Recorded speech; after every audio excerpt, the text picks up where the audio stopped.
Estamos iniciando mais um programa Saúde e Bem-Estar. E novamente aqui no Instituto de Neuropsiquiatria com a doutora Elizabeth Castelon, que já esteve outras vezes conosco no programa. E o assunto que vamos abordar hoje é um assunto muito importante, de grande relevância e que eu acredito que tem sido pouco discutido. É um tabu realmente. Nós vamos falar sobre o suicídio. Doutora, muito obrigada por estar aqui conosco novamente no programa, sempre dando a sua parcela de contribuição. Obrigada pelo convite. Tirando dúvidas e esclarecendo a população. Eu gostaria que você explicasse para a gente, doutora, o que leva uma pessoa a cometer o suicídio? De fato, esse é um assunto difícil, é difícil para mim também. O suicídio é cometido em todas as faixas etárias, infelizmente até mesmo em criancinhas pequenas. O suicídio pode ser cometido, coisa que quando eu estudei a gente achava que não era possível. Então ele acomete todas as faixas etárias, ele pode ter os mais diferentes motivos, mas talvez o que as pessoas com ideação suicida tenham em comum é a falta de saída. Você se vê numa situação sem saída, sem esperança, sem meta, sem propósito, com uma dor muito grande e a solidão. Então talvez isso sejam os temas mais importantes. Sem saída e sozinho. Você não tem alguém, e muitas vezes sozinho, acompanhado de várias pessoas, mas de pessoas com quem você não consegue compartilhar a dimensão do sofrimento pelo qual você está passando. Então, as pessoas que cometem o suicídio, elas teriam talvez essas características em comum.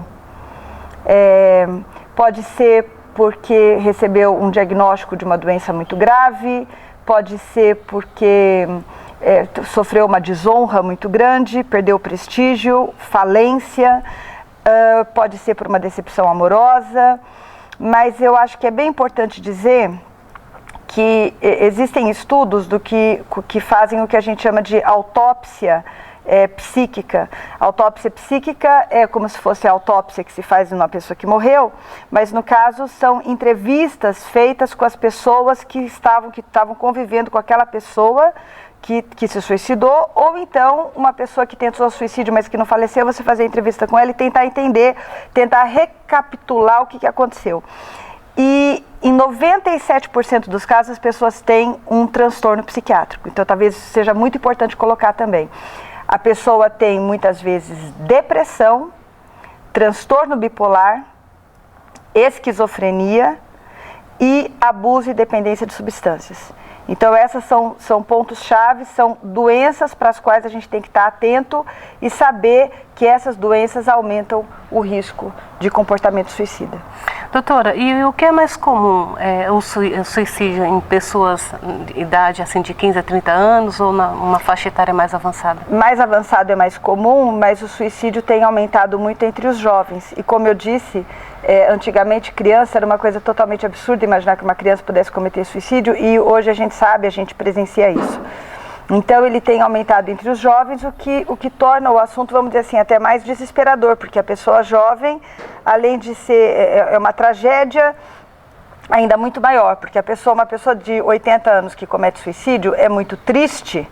Sim. Mas apesar de tudo você ainda pode dizer, houve uma vida vivida. Mas uma pessoa de 15 anos, de 12, de 19, de 20, é uma vida interrompida de uma forma violenta, de uma forma trágica e que deixa o resto da família em destroços.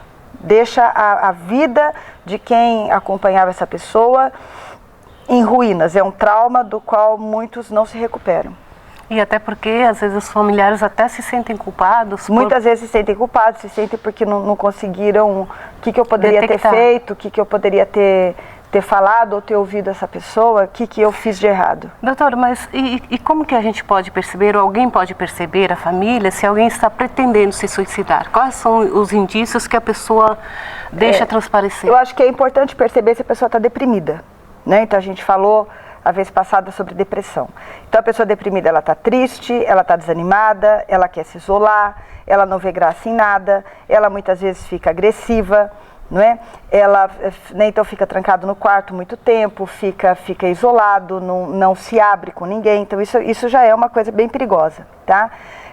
Outra coisa, a pessoa que tem transtorno bipolar, então ela tem aquela fase de mania, onde ela está muito eufórica, e depois quando aquilo se resolve, aquilo pode às vezes se converter em depressão, que é vamos dizer assim, um choque de realidade, você vê o seu problema e isso pode está associado ao suicídio, ou no transtorno bipolar, o que a gente chama de episódio misto, a pessoa fica numa mistura de depressão, mas ao invés de ser uma depressão parada, é uma depressão agitada, a pessoa está agitada, então ela pode também cometer o suicídio. Os pacientes com esquizofrenia, como eu falei, quando eles saem do surto psicótico, aquela fase onde a pessoa estava acreditando que ela era perseguida, ou que ela era Deus, né? Aquilo ali é melhorado com os neurolépticos, mas muitos neurolépticos deixam a pessoa também deprimida. Então, às vezes, quando ele tem o diagnóstico, principalmente quando é pela primeira vez, você se depara com aquilo, toda aquela sua fantasia foi um transtorno da sua mente, agora você tem o diagnóstico, você tem esquizofrenia. Pessoas com dependência química ou com abuso de substância, a pessoa começou a beber muito, né? Qualquer pessoa com dependência de álcool está num risco mais elevado do que a população geral, ou dependência de cocaína, porque as drogas, elas mexem com o teu sistema, com os seus neurotransmissores que regulam a sua emoção. Então, seja porque, por exemplo, eu bebo porque eu estou deprimida, mas o próprio álcool vai mexendo com o meu sistema límbico, o meu sistema emocional, e eu vou ficando mais deprimida ainda. As oscilações emocionais vão ficando maiores, né? Uhum. Então, agora, quais seriam os sinais de alerta? Por exemplo, se eu começo a falar a vida não vale a pena, eu não vejo graça na vida, isso é uma fala que eu não posso fingir que não ouvi, isso é uma fala séria, né? Certo. Ou falar... seria melhor que tudo se acabasse, né? Ou uma pessoa que começa a doar coisas de que ela gostava muito, né? Esse anel que eu adoro muito, mas você quer? Então esse aqui fica para você. Uhum. São comentários, são coisas que a gente vai percebendo no contexto do comportamento daquela pessoa, que ela pode realmente estar pensando em suicídio. Se despedir das pessoas, vender coisas que ele gosta, né? E é esse comportamento de isolamento, de solidão, e você perceber na pessoa que ela está sofrendo muito, que ela está desesperada. E como ajudar alguém numa situação dessa, doutora? Eu acho que o mais importante é você perceber, então você perceber que a pessoa está diferente e não fingir que não percebeu. Tipo assim, eu vou fingir que eu não percebi que você está desesperada para não ficar chato, então a gente vai ficar conversando sobre cabelo, sobre moda. Não, vamos conversar sobre você. Olha, eu estou percebendo que você está triste, que você está chateada, você mudou, está acontecendo alguma coisa, será que eu posso te ajudar? Eu queria te ouvir, você sabe que eu sou sua amiga, você pode contar comigo, né? Vamos hoje conversar só nós duas, não vamos ficar na festinha no meio de todo mundo, vamos conversar só nós duas e deixa eu te ouvir? E quando você está conversando com a pessoa, você vai perguntar para ela, você está pensando em morrer? Você perdeu a graça de viver? Sim. E muitas vezes a pessoa vai ter um alívio em enxergar em você a pessoa que vai estar podendo, até que enfim, alguém que vai me ouvir, com quem eu vou poder desabafar. E aí você vai perguntar, se a pessoa disser, não, eu penso mesmo em morrer, você já pensou em fazer isso? Uhum. Você mesma? Você já, se a pessoa fala já, você vai dizer, e você já planejou? Você tem um plano para isso? O que você pensou em fazer? Como que você pensou em agir? Não é? A partir do momento em que você detectou essa situação, você precisa procurar ajuda profissional. Então você não vai tentar resolver dizendo, que isso, corta o cabelo, que isso, seu marido é tão bacana, por que você tá, ai, você não tem, ou tentar moralizar, ai, mas os seus filhos, eles vão chorar tanto, né? Ou, olha, Deus, isso é pecado. Então, pelo amor de Deus, não tentem fazer isso, ficar moralizando, ficar colocando esse discurso que coloca a pessoa ainda numa situação de mais solidão e culpa e sem saída, e aí que a coisa não vai mesmo, né?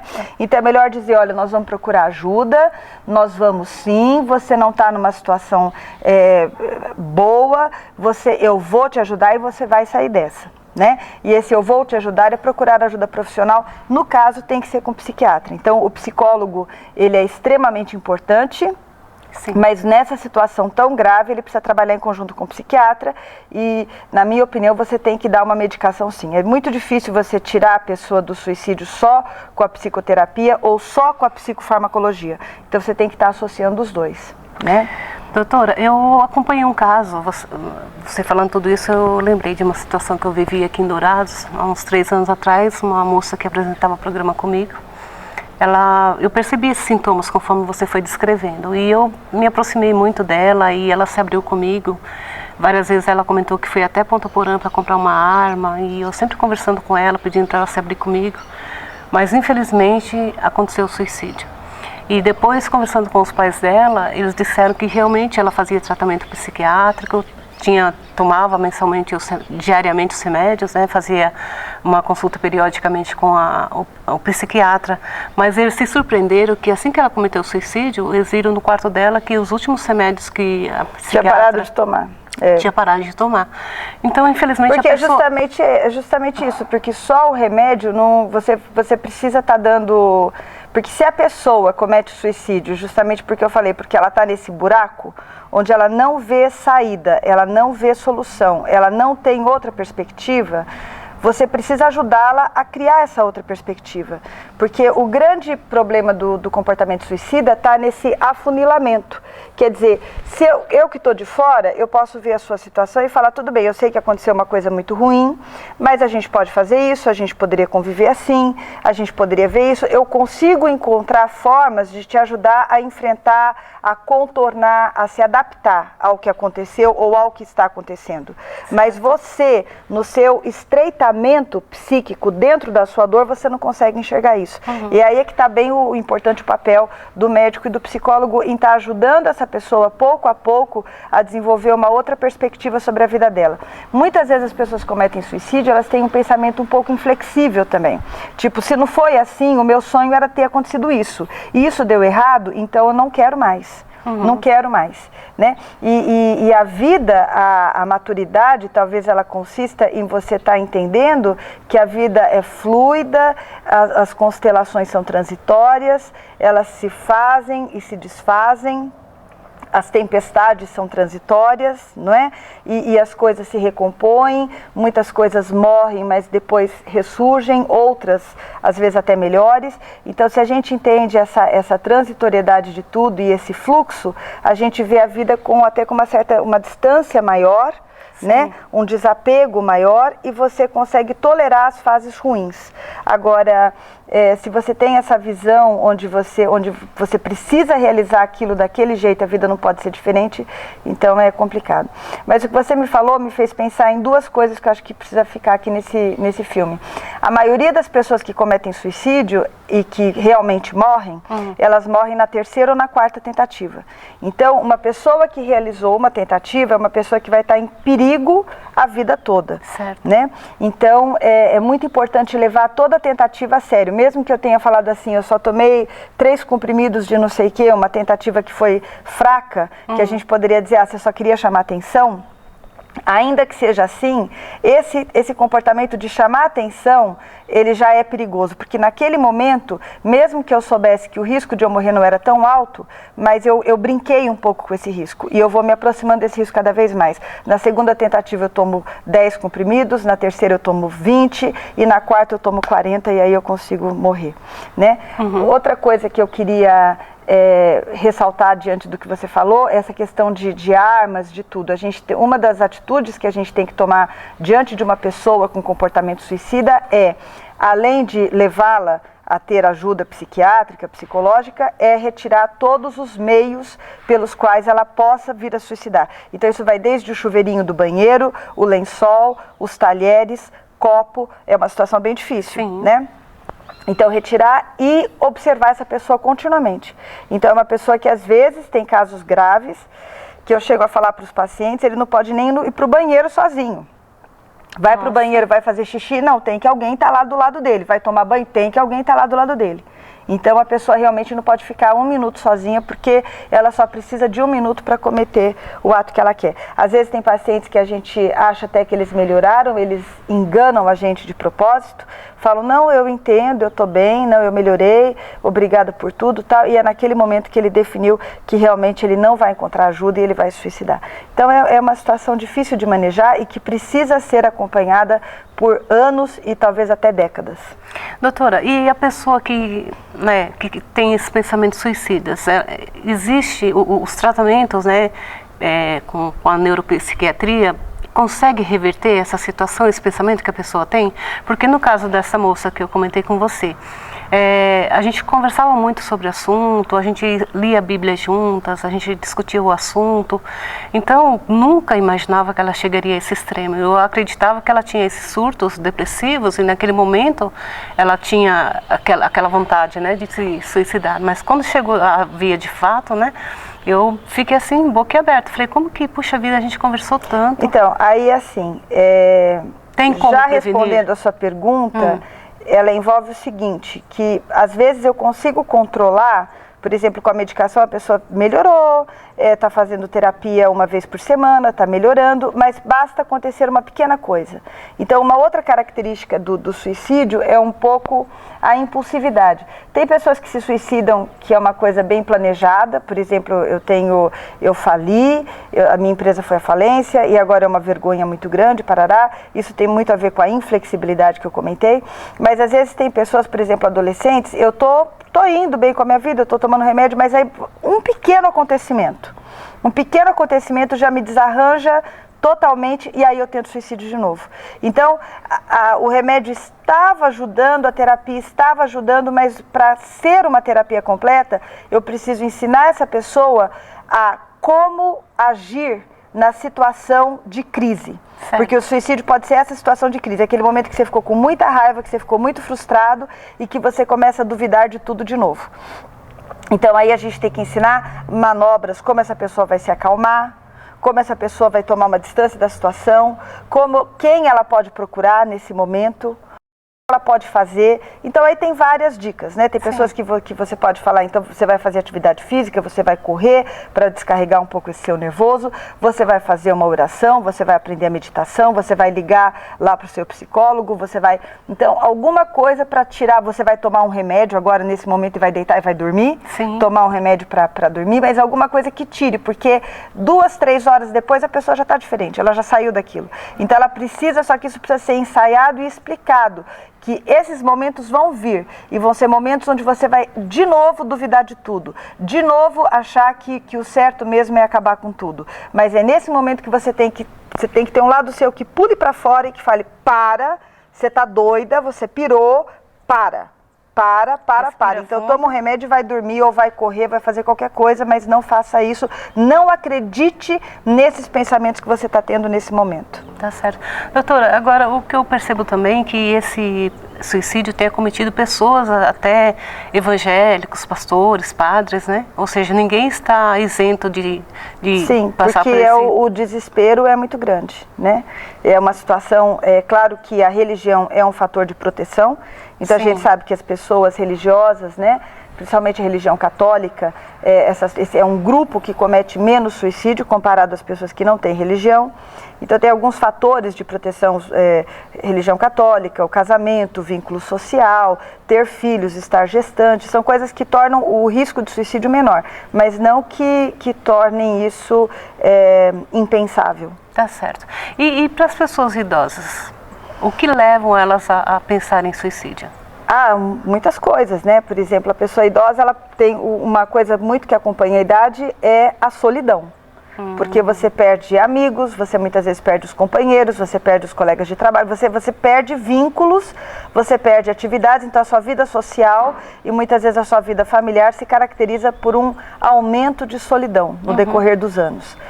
Além disso, vem as doenças. Então, muitas vezes você se torna uma pessoa doente e essas doenças causam uma incapacitação. Então, eu já não consigo andar direito, eu não consigo usar transporte público, eu também não consigo dirigir, eu tenho dores no corpo o tempo todo, então isso também pode ser um motivo. E a outra coisa, muitas vezes, se sentir um peso para a família, né? Então, só citando, assim, 3 grandes grupos, assim, de motivos que podem levar uma pessoa de idade ao suicídio. Então, a conclusão é que o idoso tem que ter família, tem que ter carinho, tem que ter atividade para fazer, tem que arrumar alguma coisa que ele possa fazer, mesmo estando em cadeira de rodas, mesmo estando sem enxergar direito, ele tem que se sentir útil. Um fator de proteção para o idoso é o neto. Bota o netinho lá para jogar, para montar quebra-cabeça com ele, para brincar de dominó, para ver às vezes as coisas que ele faz errado, que aí o netinho vai rir do vovô, o vovô errou tal, mas o netinho vai ser aquela companhia, vai brincar, vai rir e vai ter paciência, porque a criança, para ela brincar de dominó, ela gosta, né? O idoso às vezes está ali, tá cansado, mas ele está sentado, então sentado ele fica, e a criança está ali, está movimentando, então essa é uma constelação muito boa, essa relação avós e netos, né? Mas o idoso ele tem que ser integrado, então nem que seja para ficar no quintal, na cozinha, mas não é para ele ficar no quarto fechado sozinho. É verdade. Doutora, nós vamos para um rápido intervalo e na volta vamos falar sobre como prevenir o suicídio.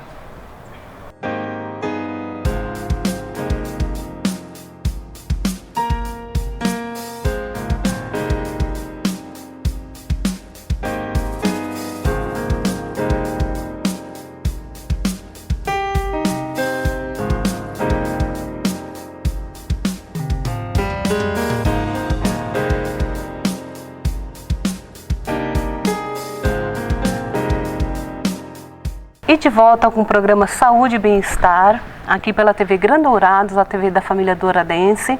A gente está falando sobre o tema suicídio. Você que chegou agora em casa e ligou a TV, é um tema muito importante e estou conversando com a doutora Elizabeth Casselon. Doutora, sobre o suicídio, como prevenir? Existe prevenção? Sim, existe prevenção. Então, a primeira prevenção é eu prestar atenção nas pessoas. É eu não deixar as pessoas sozinhas. Se meu filho está estudando fora, eu tenho que ir lá ver, eu tenho que ligar, eu tenho que conversar, eu tenho que saber quem que é o amigo dele, eu tenho que estar de olho, né? Certo. Estar de olho nas pessoas, estar de olho na minha criança que está sofrendo bullying na escola, ver por que a nota dela está baixa, por que minha criança está tendo pesadelo, por que minha criança voltou a fazer xixi na calça, né? Ou se é um idoso, por que meu pai idoso agora não quer fazer mais nada, só está se isolando, antes ele ia pescar, agora não quer ir mais, ele jogava lá com os amigos dele, agora não quer mais. Então é prestar atenção nas pessoas. O que a gente mais tem na nossa sociedade é o quê? É um aumento de solidão. Cada um fazendo muita coisa, todo mundo preocupado com os negócios, com as coisas que ele está fazendo, e a gente não presta atenção nas pessoas. Isso é um fenômeno mundial e é uma coisa muito triste, né? Essa falta de tempo que a gente tem para os amigos e para a família. Então essa talvez seria o primeiro aspecto da prevenção. O outro, como eu falei, abordar, né, conversar com a pessoa. Então, se eu perceber que você está triste, eu não vou ficar conversando com você num lugar, num monte de gente, eu vou tirar você para conversar comigo, só eu e você, e aí eu vou querer saber o que está acontecendo com você, como que está a sua vida, que problema que você está passando. Eu estou a fim de te ouvir, estou a fim de te ajudar, vamos ver se eu te ajudo a encontrar uma saída, vamos ver o que eu penso, né? Aí a outra coisa que eu falei é não moralizar, não ficar com essa coisa, ai que feio que você pensa em suicídio, mas que horror, a sua vida é tão boa, você tem isso, tem aquilo. Então, se você não sabe o que falar para a pessoa, então não fale nada. Você só vai dizer, olha, eu entendo que isso deve estar sendo bem difícil para você. Pronto. Eu entendo que isso está sendo bem difícil para você, já faz com que a pessoa se sinta pelo menos acolhida, né? Então, e procurar ajuda profissional, então, o quanto antes. Quer dizer, não ficar achando que uma pessoa que está esquisita, que está tudo bem, né? E tomar muito cuidado, principalmente com as pessoas que já tentaram, né? Adolescentes, mesmo adolescentes que se cortam, a gente sabe que esse se cortar é uma tentativa que não é suicida, né? É uma autoinjúria que não tem a finalidade de suicídio, mas a gente sabe que essas pessoas que fazem isso têm um risco maior de tentar suicídio. Então a gente tem que estar sempre conversando, sempre ficar de olho, eu acho que essa é a melhor prevenção. E não ter esse tabu de que procurar psiquiatra, procurar psicólogo é coisa de gente louca. Eu acho que esse pensamento cafona e ignorante a gente já está conseguindo superar, né? E eu acho também, doutora, que esses problemas, né, neuropsiquiátricos é uma saúde preocupante, né, da Organização Mundial de Saúde, e que muitas pessoas chegam a esse extremo porque elas se sentem muito angustiadas e tristes, né? Quando você fala de solidão, por exemplo, eu sempre lembro passou muito nas redes sociais, a família toda se reunida para comemorar o dia dos avós ou o dia dos pais, mas só que chegou na hora do almoço, estava todo mundo com o seu celular lá, olhando o Facebook, olhando o WhatsApp, e na verdade a pessoa mais importante, que era o dia dela, foi ficando de lado. Então eu acho que hoje em dia a sociedade está assim, muito isolada, ela está muito pensando nela própria, né? Fica envolvida com as redes sociais e acaba deixando o diálogo de lado, deixando o convívio social de lado. E isso, de certa forma, a gente tem que ficar atento também, até na nossa casa, né? No dia a dia. Ter um momento para comer todo mundo junto, momento de jogar baralho todo mundo junto, ou tomar tereré, né? Aqui em Dourados, tomar tereré todo mundo junto. Tem que ter esses momentos, assim, de juntar, de ficar na cama. Eu gosto de ficar na cama assistindo filme com meu filho, ou ficar conversando, né? Assim, esses momentos bem simples, assim, que são coisas baratas, né?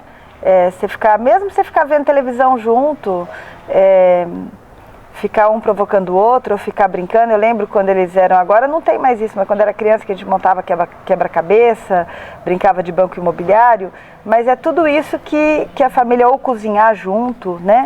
Tudo isso que a gente precisa caprichar e tentar não se perder muito com essa pressão capitalista. Eu tenho que ser isso, eu tenho que conseguir aquilo, eu tenho que comprar aquilo, e aí a gente vai se desviando do caminho. Tem uma hora que a gente tem que falar, epa, não, vamos dar uns 3 passos para trás de novo. Tá certo. Doutora, agora a pessoa, quando ela tem pensamento suicida, dificilmente ela comenta com as pessoas, né? Ela tenta manter isso, ela não comenta, mas quando você pergunta, geralmente ela confessa. Então, assim, por isso que é importante perguntar. Eu não vou chegar pra você e falar, oi, tudo bem? E aí, gostei da tua blusa. Você tá pensando em suicídio? Não é assim. É verdade. Mas eu vou sentar com você e vou perguntar como é que você tá. E conforme você for me falando, eu tô mal, eu tô triste, eu vou falar, você tá achando, mas e a vida? Você ainda tá gostando de viver? O que é que você ainda gosta de fazer? O que te dá prazer? Tá, não, nada me dá prazer, mas você já pensou, inclusive, em morrer? Você tem vontade de morrer? Ah, pra mim seria melhor morrer. Então, tá, você já pensou nisso? Quer dizer, eu vou perguntando passo a passo, numa situação onde eu estou a 2, onde eu estou tendo tempo para essa pessoa, né? Então nós estamos aqui, nós estamos com tempo, eu estou conversando com você, eu estou ouvindo só você. É muito difícil a pessoa não te contar, muito difícil a pessoa não te falar. Tá certo. Doutora, nós estamos chegando ao final do programa e eu gostaria que você deixasse, né, as considerações finais para que esse assunto, né, que é um tabu, mas que as pessoas precisam refletir muito, né, sobre ele e de forma até preventiva, que você deixasse as suas considerações sobre o tema suicídio. É um tema grave, eu acho que é um tema que traduz a sociedade em que nós estamos vivendo. Todas as doenças de todas as áreas da medicina sempre traduzem as condições de vida de uma sociedade numa determinada época. E a nossa época é a época do aumento do suicídio. Então isso deveria nos levar a repensar bastante o nosso estilo de vida. Por que há 40 anos as pessoas que tinham tão menos que nós, elas não se suicidavam tanto, tá? Países ricos, países de alta tecnologia, alto índice de suicídio. Então eu acho que essa é uma consideração. E do ponto de vista prático preste atenção nas pessoas da sua família, preste atenção nos seus amigos.